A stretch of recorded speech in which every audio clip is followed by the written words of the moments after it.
Pete, Catherine, Chair, Whip, House Democratic Caucus, Nanette, and all the incredible members of the Congressional Hispanic Caucus.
We're going to continue to defend it. Together, we will not give up.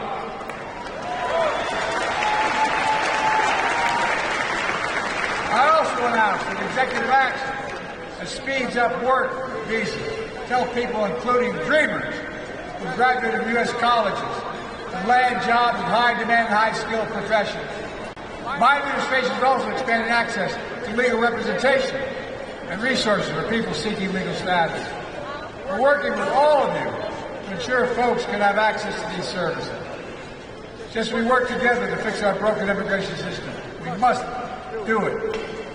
I took executive action to secure the border. It's working. Border encounters have dropped over 50%. Let me be clear. People can still receive asylum by making an appointment to arrive at a legal post of entry. And they are. But let me be clear. There is no substitute for comprehensive immigration reform. None. Our politics once had a proud bipartisan tradition on immigration. More recently, things have gotten worse. Every time we got close, neither Republicans blocked it to make it a campaign issue. They'd rather weaponize the problem than solve it. As president, the first bill I sent to Congress when I got elected was a comprehensive immigration reform, after working with all of you. I'll work with anyone to get it done. The Statue of Liberty is not a relic of American history. It stands for who we are. That's who we are. And that's a common line for all across the board. Look how far we've come the past 4 years. Together, COVID no longer controls our lives. Our economy is literally the strongest in the world. Historic low Latino unemployment. Record growth in Latino small businesses. Latino wealth has grown by 50%. There's more to do. We put checks in pockets that cut Latino child poverty in half. We increased child care subsidy funding by 50%, providing families with peace of mind and still growing the economy. We're turning around Puerto Rico's economy, investing more than $140 billion and adding 100,000 more jobs in Puerto Rico. The racial wealth gap in America is at its lowest level in 20 years. Inflation is down. The communities go down.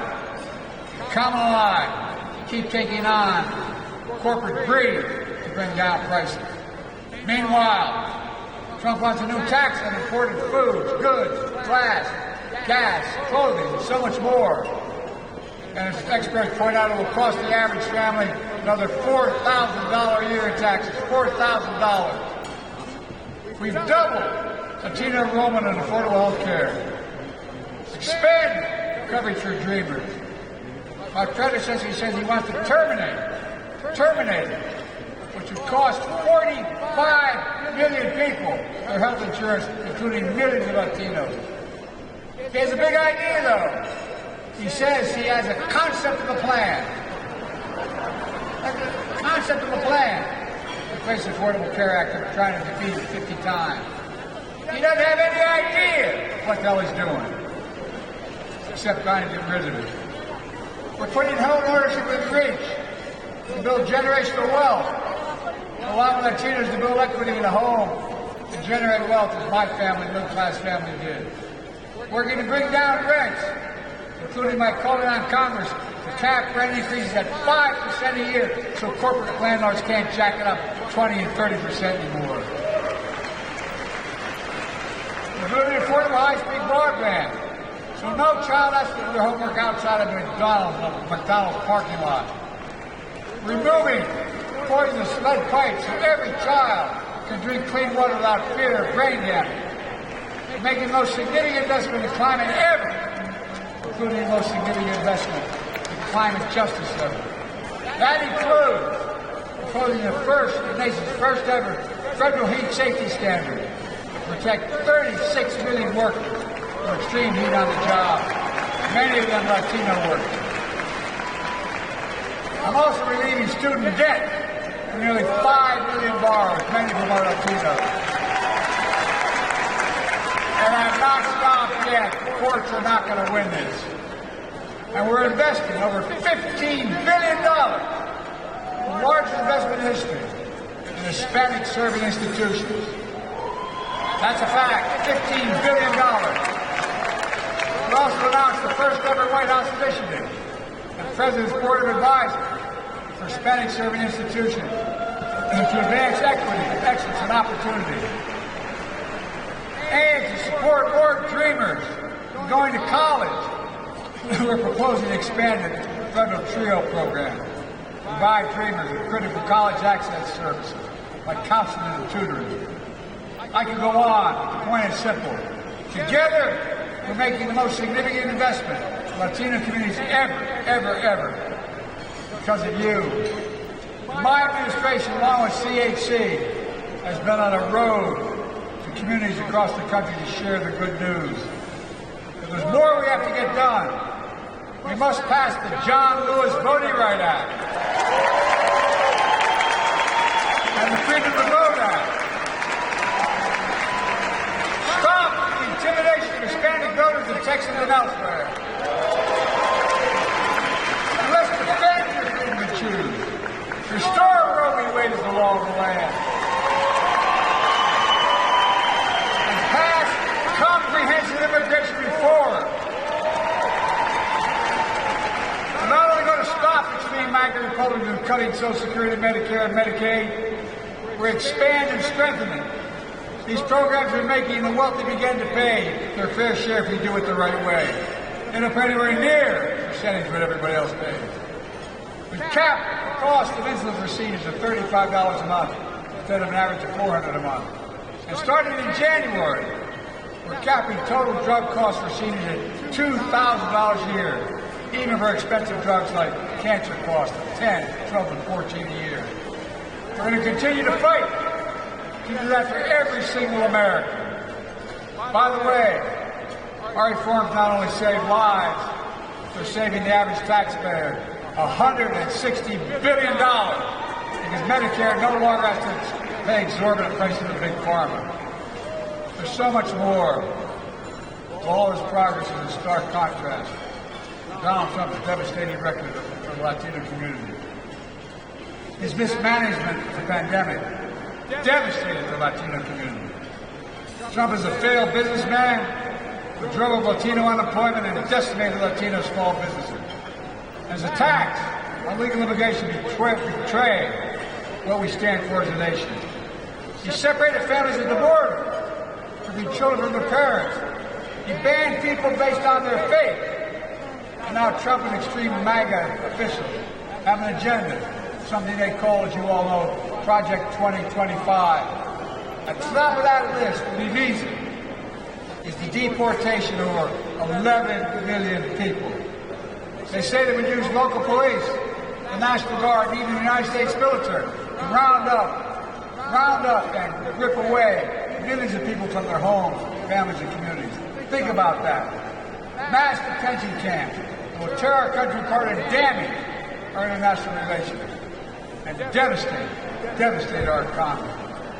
As outrageous as it sounds, he wants to take away birthright citizenship. You're born here, it doesn't mean you're automatically an American citizen. That cannot happen.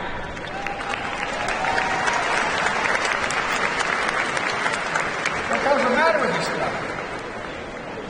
One of the reasons why our economy is the strongest in the world is we rejected xenophobia of my predecessor and leaders like him around the world. We cannot go down that road. That's where he wants to go. Attacking voting rights, banning choice nationwide, already eliminated affirmative action. It would also decimate diversity, equity, and inclusion across American life. Banning books, erasing history. You're making history, not erasing history. Folks, diversity is the strength of this nation. It really is. That's why I kept my commitment to the most diverse administration in American history. Tapping the full talents of our nation, including Hispanic Americans at every level of my administration, like our incredible cabinet members who are here tonight, Secretary of Education Secretary Cardona, Small Business Administrator Guzman. Together we make history. Let's finally honor the history of building the National Museum for Latino Americans on the wall. I mean, as well as American Women's History Museum on the National Wall. Folks, look, let me close with this. Jill and my ancestors were immigrants as well. Years and years ago, Italian, Italy, and Ireland. They came with very little but their family and their faith. And they were criticized because many of them were Catholics and weren't allowed to work. Were decimated. Places like Scranton, Pennsylvania, where I'm from, the coal mines. My family Bible, the same Bible my ancestors brought across the ocean, sits on my table in my Oval Office. But across the room, I placed another powerful symbol for me. And from the very beginning, the bust of Cesar Chavez. He inspired me when I first ran as a 29-year-old kid in Delaware.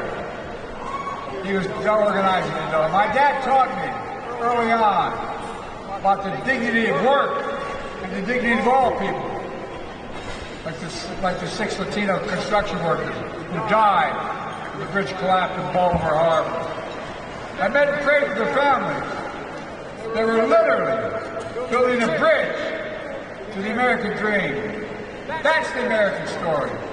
The Latino American story.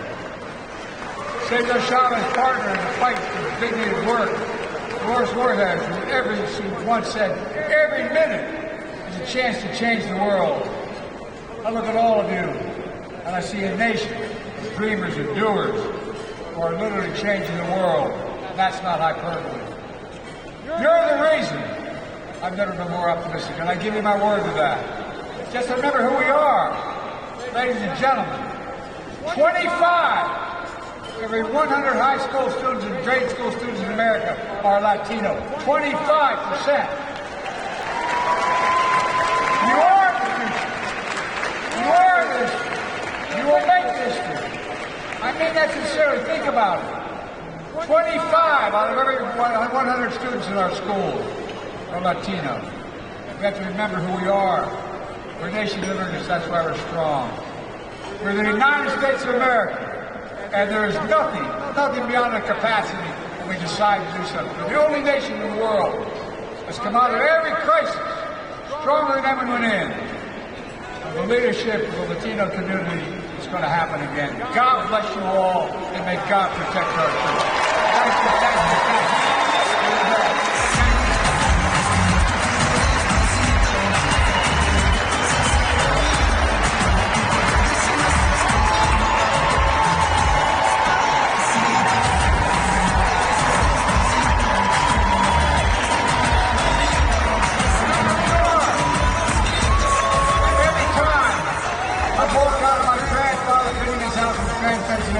Joey, keep the faith.